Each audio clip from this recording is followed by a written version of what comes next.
نازک مزاج نازک خیال د پلی خلک دي ماته چې ګران د اوسم ګران د ثوابۍ خلک دي په شعر پوهیږي شعر د زړه نه اوري فخر پې کړم په شعر پوهیږي شعر د زړه نه اوري فخر پې کړم زمونږ د خاورې خلک ټول د شاعرۍ خلک دي. السلام علیکم ورحمت الله وبرکاتہ. د دې ځای د نقادانو د دې ځای د پوهانو د دې ځای د مشرانو د کشرانو ډېره زیاته مننه کوم چې په دې رنګین ګلورین او کلتوري مقام کې زه هم مېلمنه کړم او مالې هم دعوت راکړو نو ډېره زیاته مننه کوم. بیا دلته زما استاد محترم نور لمین یوسفزی صاحب هم ناست دی د هغوی لپاره سپیشل د لاسونو پړقه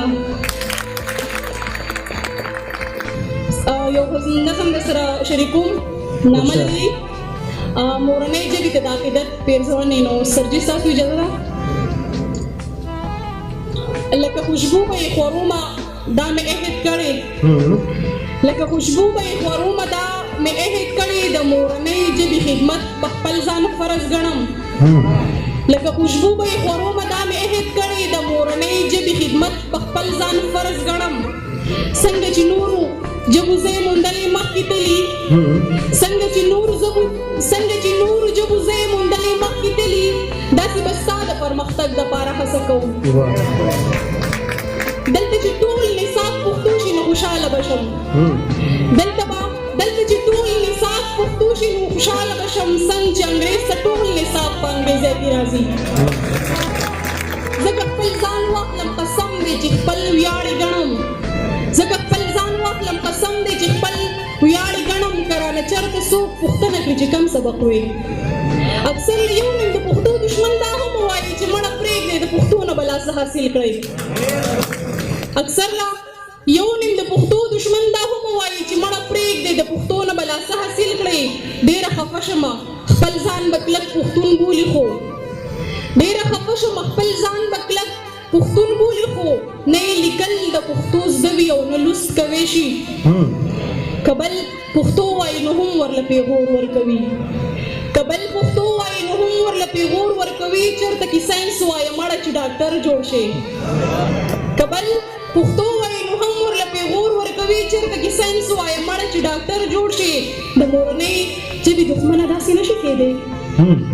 د مورنۍ ژبې دښمنه داسې نشي کېدی که یو انسان د مورنۍ ژبې ډاکټر جوړ شي د مورنۍ ژبې دښمنه داسې نشي کېدی که یو انسان د مورنۍ ژبې ډاکټر جوړ شي. نن اباسین که د خپل نوم سره ډاکټر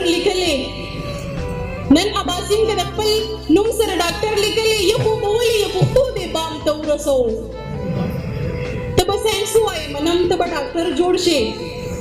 ته به ساینس ووایې منم ته به ډاکټر جوړ شې ته به د ګل پښتونخوا هر مریض نه فیس واخلې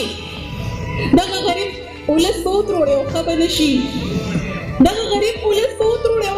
شي ستا د پښتو تاریخ به سر وخوري انګلیش به وایې ما ته به هم وایې چې ای څه خاص مزه یې نشته چې په ژوند کې د پښتو انتخاب چا کړی دی لکه خوشحال لکه حمزه لکه رحمان او غني لکه خوشحال لکه حمزه لکه رحمان او غني دي که نن پېژنم نو صرف د پښتو په وجه لکه خوشحال لکه حمزه لکه غني او رحمان دي که نن پېژنم نو صرف د پښتو په وجه. د مورنۍ ژبې خدمتو که بیا مخکې ګوره ته به سپوږمۍ شې ډاکټران به ستا په سوري کښېني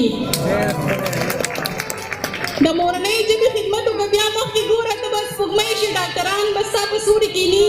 نن اباسین که د غره ویره نه کړي شور کوي دغه طاقت دغه قوت ورله پښتو ورکړی. مور او پلار دواړه پښتانه لرم دا نشي کېدی چې پردۍ ژبه زده کوم خپله پښتو هېره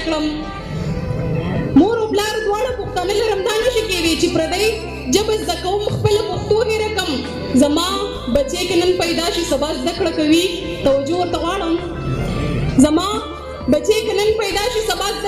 موږ ورته پیل د انګلیش او د اردو نه وکړو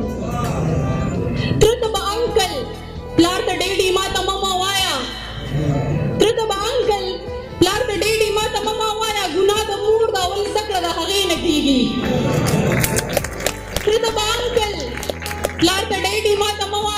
وایه ګناه د مور د اول زده کړه د هغې نه کېږي. کتاب راواخله د پښتو تاریخ د هډه ګوډه، کتاب راواخله د پښتو تاریخ د هډه ګوډه. اخلاص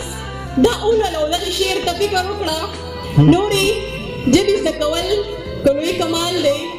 خپله ژبه هېرول بې کمالي ده.